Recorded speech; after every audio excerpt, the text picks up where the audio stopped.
How many places could you name that are off limits to you? Maybe there are conditions of entry that you don't meet. Now, initially you think we're pretty free. We can go wherever we want. But actually, there are a lot of places that are restricted.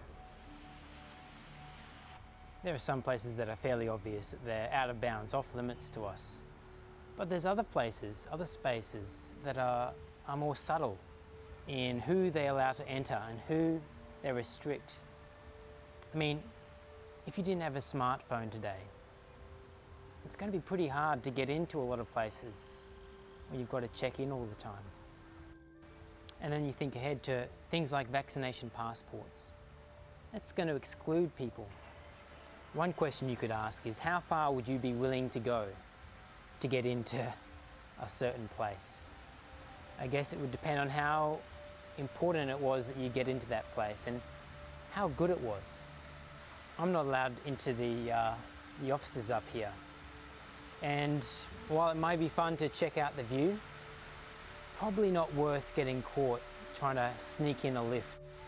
When you think about it a bit further, there's a price, there's a cost associated with most places.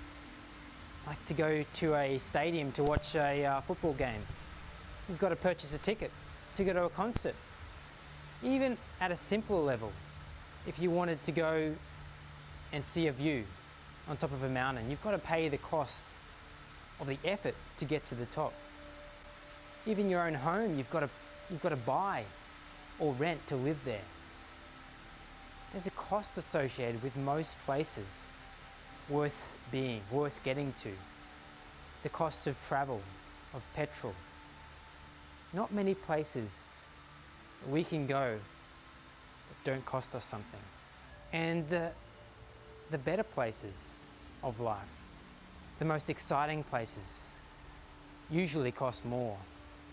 You know, the highest mountains with the best views are harder to climb. The best real estate has a higher price. It makes sense to us when you think about it. The places we go aren't free. These are realities of life that have always been there, but as something like a vaccination passport just brings it into focus again. Makes us realize, really, there's a cost to get anywhere.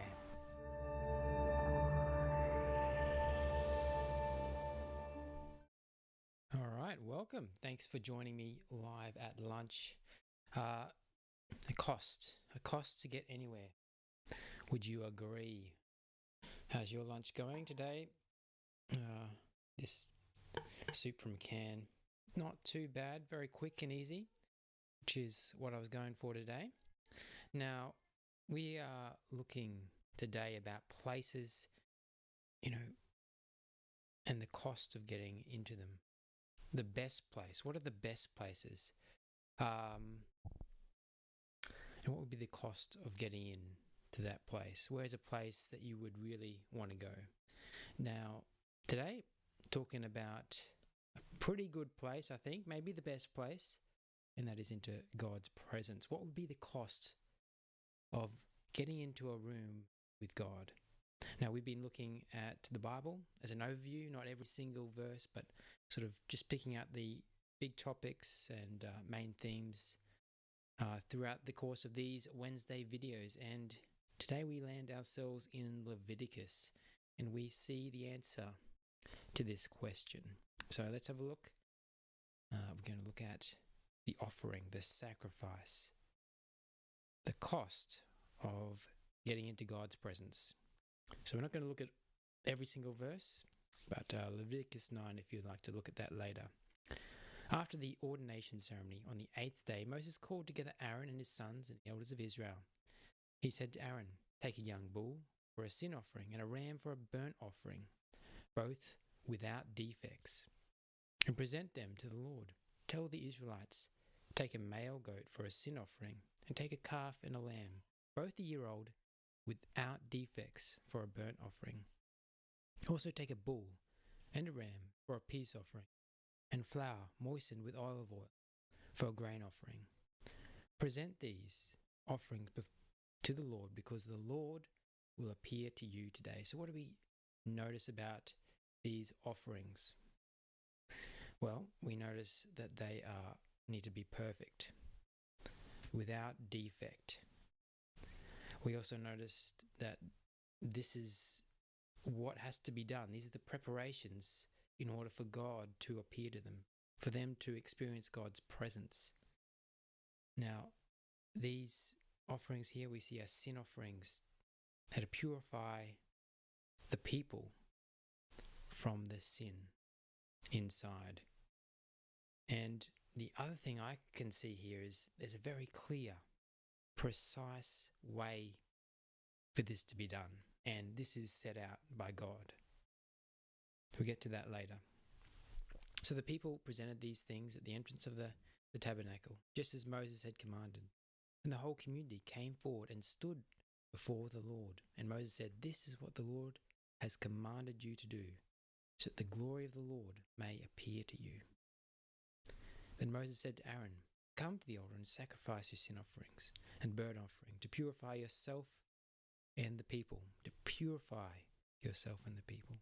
Then present the offerings of the people to purify them, making them right with the Lord, just as he commanded." You need to be made right before God, before he can appear to you. Then it goes into the details of how the offerings are made.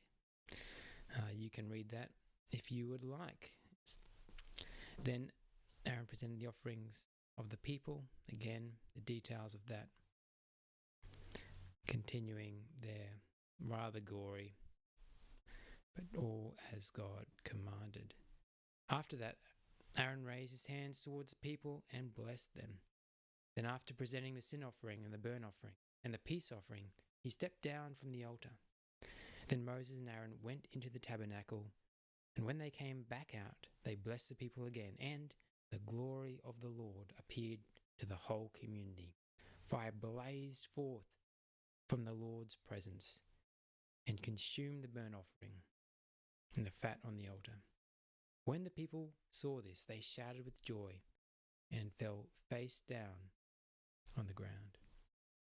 So, what is the result of this offering? This price of admission, if you like. This offering that's very clear in the way it has to be done, set out by God. It's to purify them, make them right before God. What's the result? It's God's presence coming, and you notice in a fire. God's presence is described as a consuming fire in a number of places in the Bible, including Exodus 24, Hebrews 12, Deuteronomy 4, a consuming fire. God's presence consumes anything that's, wrong, anything that's impure, anything that isn't right. It's so holy, so pure, that the sin inside us cannot stand, cannot be before God. It's consumed. And that's a problem, because none of us are perfect. And so this offering, you can see, is being consumed rather than the people, so that God can appear to them. So how does all of this apply to us today? Well, there's a way to be made right with God. There's a way to be able to have God appear to us, to experience God's presence. And that way is set by God, not by us. And, well, the way, the offering that needs to be made on our behalf needs to be without blemish, without defect, pure and perfect.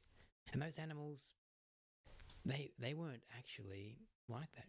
Nothing on earth is perfect. So they were just a sign, a symbol of what was to come, the perfect sacrifice of Jesus, God's way for us to be right with him. And because of that sacrifice, that price, we are right with God. God's consuming fire doesn't consume us